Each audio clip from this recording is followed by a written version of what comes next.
it's what it is and who we are. Because it's the word not of God, it's the word of the land. It's the word of our country. And that is God.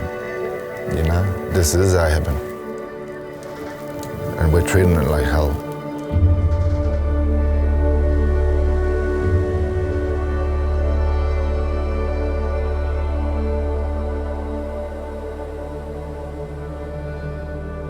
We're still trying to clean up what happened 6 years ago. So, you know, a long time has passed and we're still a long ways to being able to make sure that the forest structure is on its way back to having some sort of resilience.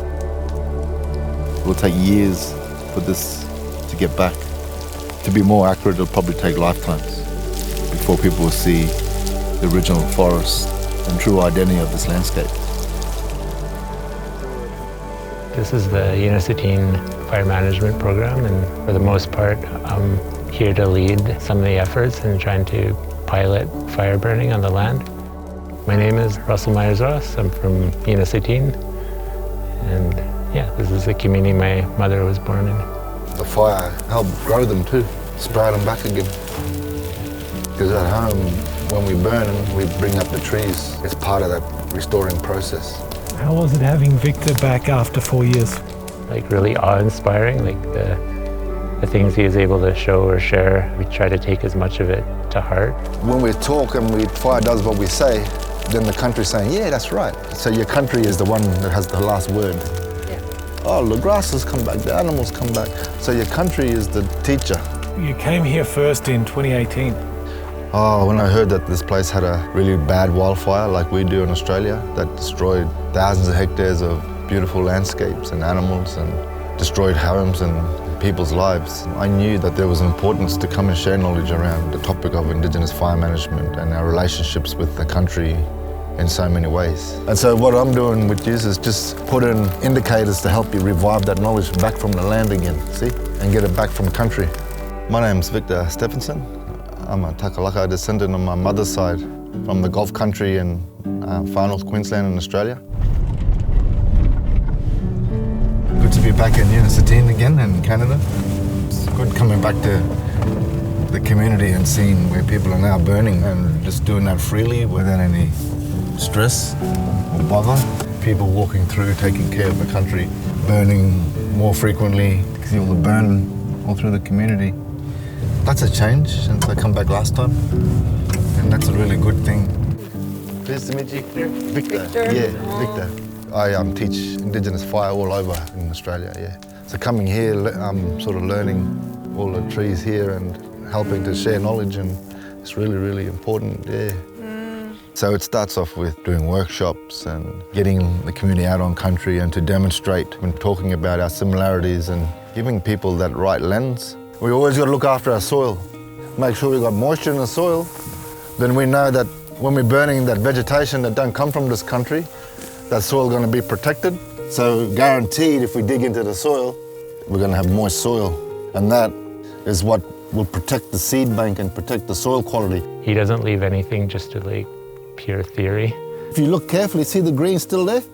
So that's good. So we want to make sure we burn it when we've got green. We can't burn it when completely dry.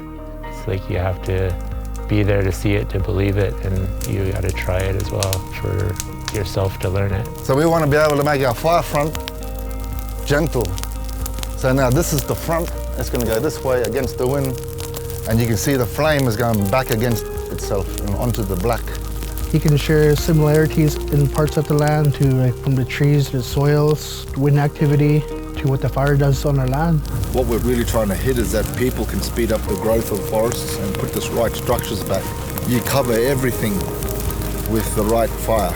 So this way we're burning without harming the trees and hopefully sparking more trees. And that's what it takes. People got to walk through to take care of it, looking after their community from wildfires in the summer. If the fires came through here in the summer, it would have been almost the same scenario that it was in 2017. We're finding that it's incredibly flammable even in the spring, and even though there was only snow here, you know, two weeks ago. We kind of do a spring burn off. We get rid of the dead grass, dead leaves, dead Rivers covering the ground where it becomes more of a threat in the summer. I think the forest is just right to have fires, even this early in spring. Right here we can see the kinnikinick. It's come out, but you see all the grass around it. It's all burnt. But the kinnikinick is fire resistant, it's there intact. The food is still there after the burn for all the animals. Nothing was harmed. The animal traps were working well too with the camera traps, and they were getting a lot of shots of animals in the country. The least invasive for the animals than people collaring them and stuff like that. So The camera traps? yeah, with cameras you don't have to interact with the animals. There it is. We've got cameras up, I think 13 cameras in different parts. Some of them have been up for a year and a half. And have a look at some of those photos. There's another deer. There's her ears. So 1,233. This is probably going to be mostly deer, I think, which is good. I think for 6 months is pretty decent, so that makes me happy. Not last year, but the year before, you'd have to drive pretty much like halfway to Nehemiah to see deers or anything. But now you see them so close. That was awesome. You know, I think for Tsakotin, fire is sacred. You know, they give their prayers to it, they give food offerings to it, so they're feeding spirits. But put on the landscape, we know it's a renewable thing during the right time. And, you know, I think our ancestors always looked at areas that were slowly dying or they needed more food production, and they would apply fire to renew it.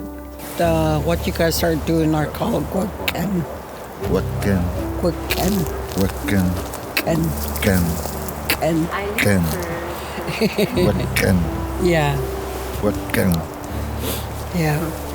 And that means to burn Burning. country, burning the country. Do you think that when we're back on country and we're looking after it, all those words come back? Yes, places too, eh? Places do that. Next time you get wildfire, it won't be so bad.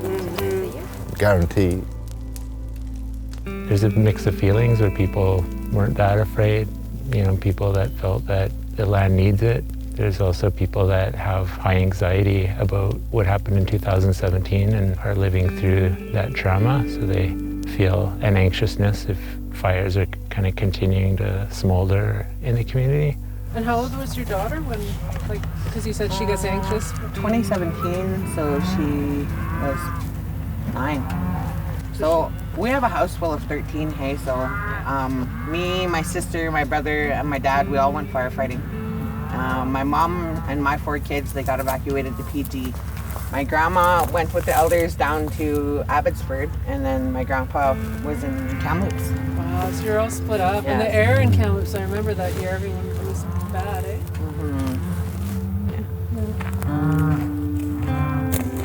You should have heard that wind, just like coming off of the hills, and it was going, and the sky was beet red. Just to get out, it took us 7 hours because it was just bumper to bumper. A lot of people left, but majority of the people didn't leave to save the houses. But if they left, all those houses would have burnt. But I had my kids, so it's Yeah. Scary, eh? How did you feel after it, like seeing the land after those fires? It was sad for sure. Way different than how it looked before. Black. You almost forget how it looks too, so it would be nice to see that again. You know, everyone else for sure wants that. We even got the school involved as well, so they got to spend some time with Victor and got to sort of take in some of the teachings. Back home in Australia, we got little kids just like you that are learning the same thing. Learning how to look after the land. Looking after country with fire. The fire and the trees, they go together. They're very special. And back home in Australia, when we make a fire, we always make sure we got a branch like this in our hand. So that when we're burning, and we want to control the fire, we use branches from our trees to put out the fire. I always love going into the schools and sharing with the children. There's a little bit of fire. There you go, control it. That's the way. That's so important, you know. We can put that one out, look. You put it out, this one? Yeah. All right. You got it all out? Good work. We didn't always have cultural burning, right? It was kind of frowned upon. People would be sneaking to do cultural burn. They're just start pulling the cops on each other. Well, who lit that fire? And either getting fines or whatever. So that's why cultural burning's kind of, you know, wants to be learned right now. I used to be scared of fire, actually, growing up, yeah. Like even to light fire in the stove, I was scared of it. So now it's like different, lighting it. It's to watch it burn and clean. It's like a healer, right? I think it's a beautiful chance for them to reconnect in their own way. Being present on the land has its own calmness, and you know, I think people are, you know, I think they find it healing to be out here, peaceful. But if you listen now, what do you hear, you know? You hear the wind and the trees, the sound of the fire. Peaceful. That's all part of the ingredients. Peace. And that's what the land enjoys, that memory, you know, that old memory of fire.